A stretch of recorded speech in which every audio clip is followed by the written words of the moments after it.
qui se passe au Cameroun n'a rien à voir avec l'homosexualité. Chez nous, c'est du satanisme. Vous vous rendez compte?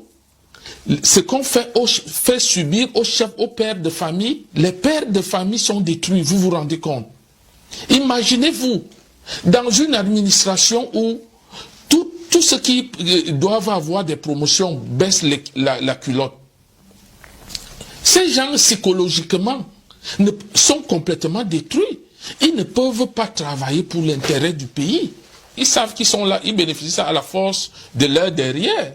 Et c'est pour ça qu'ils sont méchants. Ils veulent tout détruire. Dans la promotion, la formation des élites camerounaises, que pouvez-vous nous dire à ce sujet? Oui, M. Moda, effectivement, fort de mon expérience à la police judiciaire et aux renseignements généraux, j'ai beaucoup appris, et étant à la police judiciaire, j'ai vécu des situations inimaginables. Je rentrais le soir, j'étais incapable de dormir. Des épouses, des hautes personnalités, elles prenaient le courage à deux mains, elles venaient vers moi à la PJ, à la police judiciaire, pour se plaindre de leur mari. C'était des femmes complètement abattues. Et lorsque vous voulez savoir de quoi il était question, bien sûr, ouais, elle vous disait que elles ont des enfants, garçons et filles, qui sont violés, qui sont violés, oui, par leur père, le géniteur.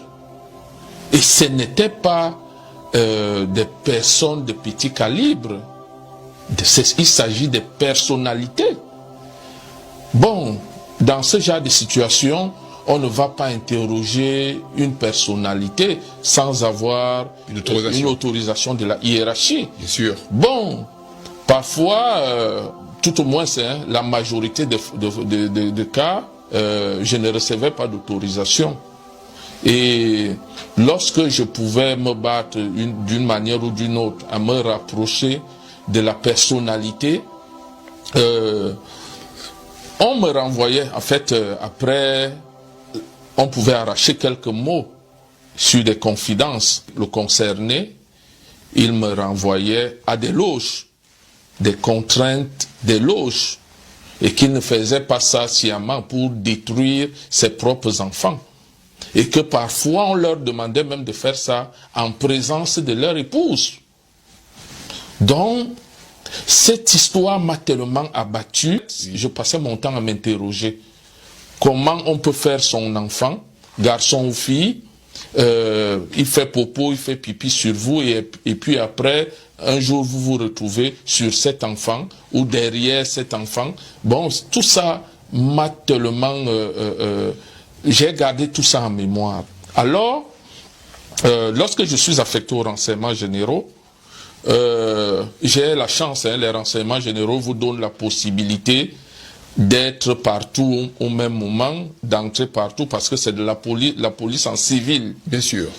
Et j'ai constaté qu'il y avait une bataille terrible en haut lieu, c'est-à-dire au niveau des décideurs du Cameroun. Cette bataille avait un rapport avec les loges. Ça veut dire que ce que les gens ne savent pas, c'est que tout gouvernement que Paul Biya fait, il se réfère toujours aux grands maîtres des loges camerounaises, parce qu'il y en a plusieurs. Et chaque loge lui propose les membres du gouvernement, qui est en fait leurs représentants. C'est d'ailleurs pour cela que le procès de Paul Biya sur la gestion du Cameroun, c'est aussi le procès des loges. Je me suis rendu compte que les loges étaient des obstacles à l'évolution du Cameroun. Alors, face à une telle catastrophe, je me suis dit, avec tout au moins une administration comme celle-ci, avec un gouvernement comme celle-ci, même si nous faisons 100 ans, nous ne pourrons jamais nous développer. Est-ce à dire que le conflit présent aujourd'hui au niveau de la fédération de football camerounaise et du ministère, cette opposition de haute instruction, est-ce une illustration? Effectivement. Hein? C'est chaque loge qui reçoit ses instructions ailleurs. C'est d'ailleurs pourquoi, M. Moda, quand j'arrive en France, je suis très affecté par ce qui se passe dans notre pays. Je me dis, si nous ne faisons rien, ce pays est fichu. Et je veux comprendre ce qui se passe. Ce que j'avais comme expérience à la police judiciaire, avec ces femmes qui se battaient, elles voulaient la justice contre leur mari, mais les procédures n'allaient nulle part. À peine on initiait les procédures qu'elles étaient mises de côté. De l'autre côté, aux renseignements généraux, la bataille des loges. Alors, je me suis dit, c'est l'occasion, je suis en France. Il faut trouver les raisons de ce qui est en train de se passer dans mon pays. Il faut faire les recherches. Une fois en France, je me suis inscrit à l'université parce que l'université me permettait d'avoir accès aux archives. Très bien. Je me suis inscrit à l'université en Master 2, études politiques européennes et internationales, à l'université Paris-Esmal-la-Vallée. C'était en 2010-2011, année 2010-2011. Et le sujet, ça va vous surprendre, le sujet de mon mémoire de recherche, c'était l'échec du système de formation occidentale de l'élite politique africaine. Illustration faite sur le Cameroun. Du Cameroun. Ça, c'est ce mémoire, M. Moda. Voilà ce mémoire.